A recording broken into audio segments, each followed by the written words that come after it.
이민신성교회 5월 4일 새벽 기도입니다. 기도하겠습니다. 하나님 감사합니다. 주 앞에 나아갑니다. 하나님께서 은혜 주시고 하나님께서 능력 주셔서 오늘 하루도 주의 능력과 은혜 가운데 주의 위로와 용기 가운데 온전히 살아갈 수 있게 우리 삶 가운데 함께하여 주시옵소서. 감사드립니다. 예수님의 이름으로 기도드렸습니다.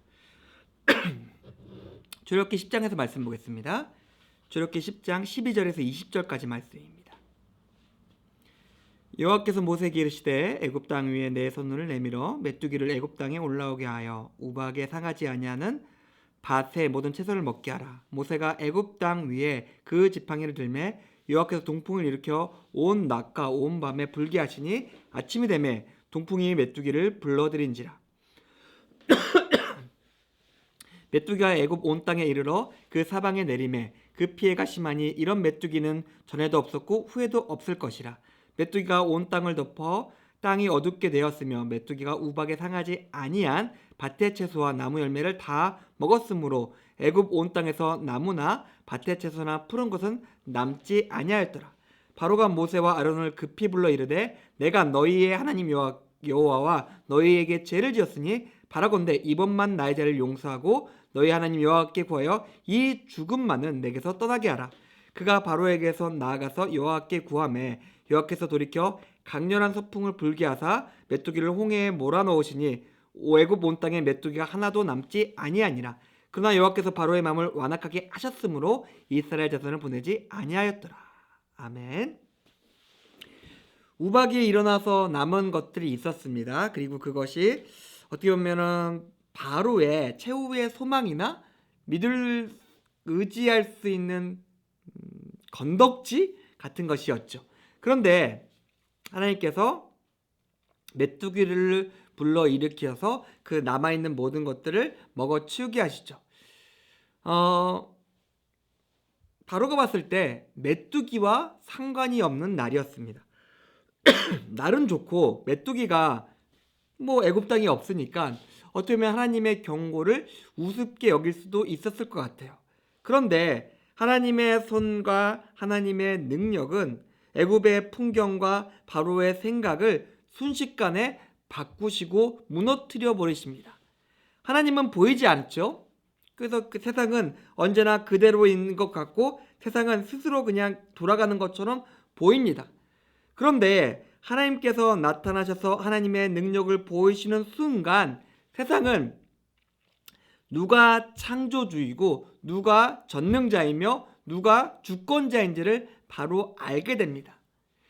우리가 살아가는 세상은 그냥 세상에서 지배하는 힘과 권력이 있고 세상의 법칙대로 움직이는 것처럼 보입니다. 하나님은 없어 보입니다. 하지만 우리는 알고 있죠. 하나님이 살아계시며 하나님은 하나님의 뜻을 하나님의 능력 가운데 이루어 성취하신다는 겁니다. 우리는 그 보이지 않는 하나님을 믿고 섬기는 자들입니다. 지금 하나님이 보이지 않기 때문에 하나님이 안 계신 것이 아닙니다. 하나님의 능력이 하나님의 손이 아직 펼쳐지지 않았기 때문에 나도 하나님을 보지 못하고 세상은 하나님이 없는 것처럼 느껴집니다. 그러나 우리는 그 너머에 계시며 그 모든 것들을 주장하시며 주관하시며 다스리는 하나님이 계신다는 것을 알고 있습니다. 우리는 그 하나님을 섬긴다는 것들을 우리가 잊지 않았으면 좋겠습니다. 안 보인다고 하나님이 안 계신 것이 아닙니다. 우리는 보이지 않는 하나님의 뜻대로 섬기는 자들입니다. 자, 메뚜기가 올라와서 먹어치우기 시작합니다. 하나님께서 남겨두신 것들이 있었죠. 여러 가지로 해석할 수 있겠지만은 그나마 하나님께서 자비로 남겨두신 것이지 그것이 애굽의 힘 때문이나 아니면 하나님의 능력 부족 때문이 아니었습니다. 우리는 많은 경우에 종종 하나님의 자비를 오해합니다. 하나님께서 상관하지 않으시네? 하나님께서 그냥 놔두시네? 그냥 이렇게 행했는데도 하나님께서 아무것도 안 하시네? 이렇게 해도 되나 보다. 이렇게 해도 내가 먹을 것이 있고 이렇게 살아도 하나님께서 간섭하지 않으시고 하나님이 별 신경 쓰시지 않는구나 생각할 수 있습니다. 만약에 하나님께서 남겨두신 이유가 있다면 그것은 하나님의 자비 때문이지 다른 이유가 있어서가 아니란 것을 우리가 좀 기억했으면 좋겠습니다. 명확한 것은 하나님의 뜻, 하나님의 말씀, 하나님 뜻과 말씀 속에서 살아가야 될 우리의 삶에 있는 것이지 하나님께서 남겨두시고 여지를 두신 것을 가지고 그것을 우리의 삶 이렇게 살아도 되는가 보다 라고 생각한다면은 하나님의 능력이 나타나는 그 순간 그 모든 것들이 바삭 부서질 수 있다는 것들을 우리가 기억했으면 좋겠습니다. 자, 하나님께서 메뚜기를 불러서 이제 다 쓸어버리시죠. 바로가 또 이제 말합니다. 이제 하나님 여호와와 너희 모세와 아론에게 내가 죄를 지었다. 아는 거죠. 나를 용서하고 이 죽음을 좀 떠나가게 해달라라고 이야기합니다. 모든 심판이 그랬듯이만 하나님의 능력과 하나님의 임재와 하나님의 심판은 우리를 두렵게 합니다. 우리의 죄를 보게 되고 하나님의 능력 앞에서 우리가 얼마나 무능력하고 부족한 자들인지를 알게 됩니다. 성경은 계속해서 우리에게 말합니다. 하나님의 진노가 하나님의 심판이 임하기 전에 좀 돌이켜라 라고 우리에게 이야기하고 있습니다. 하나님이 이러신 분이다. 하나님께서 이렇게 행하신다. 하나님의 뜻은 이것이다. 제발 하나님의 진노와 심판 이전에 너의 삶을 돌이켜라 우리에게 말해주고 있습니다. 자, 우리는 어떤 삶을 살아가고 있을까요? 어떠한 모습으로 살아가고 있을까요? 우리는